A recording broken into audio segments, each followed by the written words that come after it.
ქართული ოცნების მიერ გამოცხადებულ მორიგ შემზღუდველ საკანონმდებლო ცვლილებებს ქვეყნის საერთაშორისო პარტნიორები ეხმაურებიან. ევროკავშირის უმაღლეს წარმომადგენელს საგარეო საქმეთა და უსაფრთხოების პოლიტიკის საკითხებში კაია კალას მოლოდინი აქვს, რომ ევროკავშირის ზოგიერთი ქვეყნის მინისტრი ამ საკითხს დღის წესრიგში დააყენებს. საუბარია ქართული ოცნების მიერ გრანტების შესახებ კანონის გამკაცრებაზე. ბრიუსელში ევროკავშირის საგარეო საქმეთა საბჭოს დაწყებამდე საქართველოს საკითხზე ისაუბრა ევროკომისარმა გაფართოების საკითხებში მარტაკოსმა. მისი თქმით, ისინი მხარს ვერ დაუჭერენ მთავრობას, რომელიც ხალხის წინააღმდეგ მოქმედებს და მუშაობს.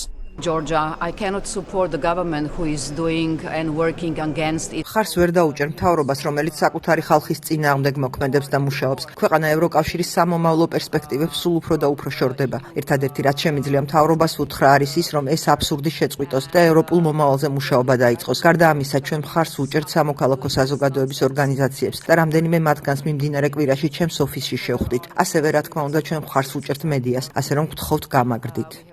I expect some of the ministers also to raise. ველოდები რომ ზოგიერთი მინისტრი ამ საკითხს წამოჭრის, როგორც ამას ადრეც ვაკეთებდით. ჩვენ ვართ ადამიანის უფლებების ფუნდამენტური თავისუფლებისა და თავისუფალი მედიის მხარდამჭერნი. ჩვენი მოლოდინია გადავდგამთ ნაბიჯებს ამ მიმართულებით და პასუხისმგებლობას დავაკისრებთ მათ, ვინც ამას ხელმძღვანელობს.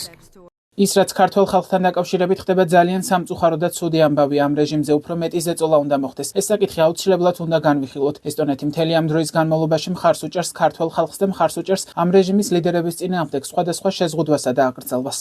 ბრიუსელში დღეს ევროკავშირის საგარეო საქმეთა საბჭოს შეხვედრა იმართება. საგარეო საქმეთა საბჭოს შეხვედრაზე ევროკავშირის საგარეო საქმეთა მინისტრები უკრაინის წინააღმდეგ რუსეთის აგრესიას განიხილავენ. შეხვედრაზე მინისტრები ახლო აღმოსავლეთში განვითარებულ ბოლოდროინდელ მოვლენებსაც შეეხებიან. შეხვედრას ევროკავშირის უმაღლესი წარმომადგენელი საგარეო საქმეთა და უსაფრთხოების პოლიტიკის საკითხებში კაია კალასი ხელმძღვანელობს.